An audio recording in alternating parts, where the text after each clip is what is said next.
sekarang kita praktek, pada saat kita sujud ada 7 anggota yang harus kita letakkan pada tempat sholat. Sebagaimana di dalam hadis Nabi, yang pertama adalah al-jabhah, yaitu adalah kening. Mana kening? Nah itu kening. Nah kening ini harus nempel dengan tempat sujud. Adapun hidung memang tertera di dalam riwayat-riwayat lain termasuk bagian daripada anggota sujud. Cuman oleh Imam Syafi'i, hidung ini tidak dikategorikan kepada rukun sujud ataupun anggota sujud yang harus ditempelkan seperti kening. Jadi tidak nempelnya hidung pun itu sah-sah saja di dalam mazhab Syafi'i. Yang terpenting adalah keningnya.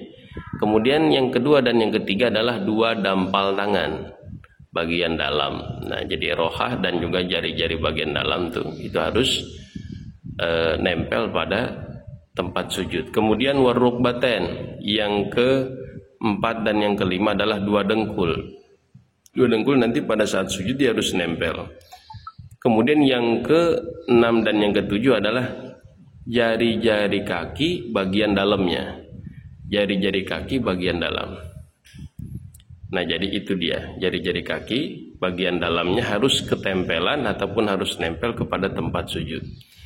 Nah sekarang pada saat sujud yang harus diperhatikan, bagian asapil, yaitu bagian bokong atau bagian pantat, harus lebih tinggi daripada bagian yang a'ali, bagian yang tadinya ada di atas, yaitu adalah pundak, tangan, kepala, yang itu harus berada di posisi paling bawah. Jadi seperti ini sujudnya. Yang ada di sini lagi. Kemudian patut diperhatikan pada saat kita sujud atau memperhatikan orang lain sujud, banyak sekali terjadi kesalahan-kesalahan yang itu fatal, akhirnya membuat sujudnya tidak sah, dan kemudian apabila dilanjutkan berakibat kepada sholatnya tidak sah.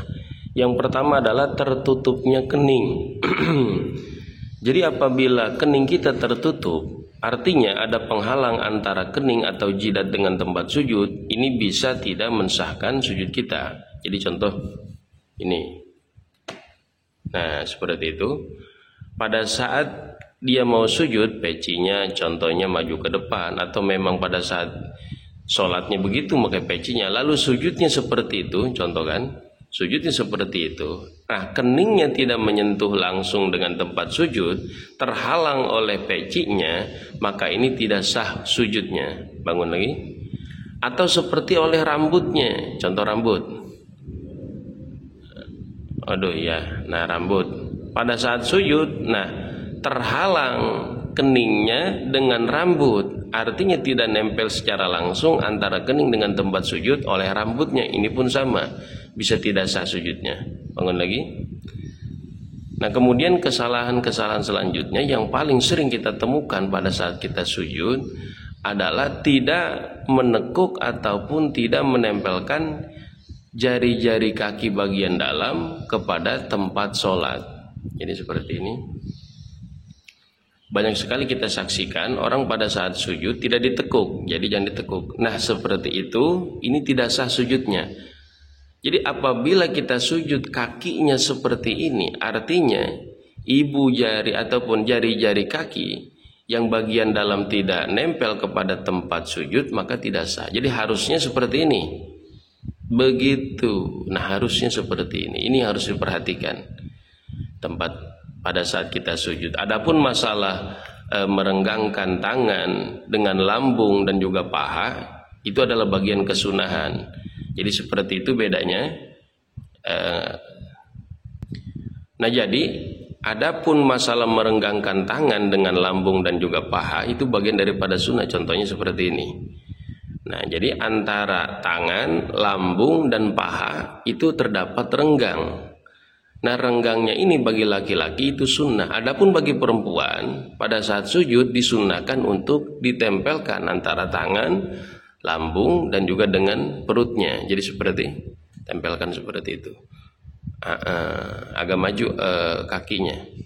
Seret seperti itu. Bagi perempuan sunnahnya seperti ini. Hanya itu saja.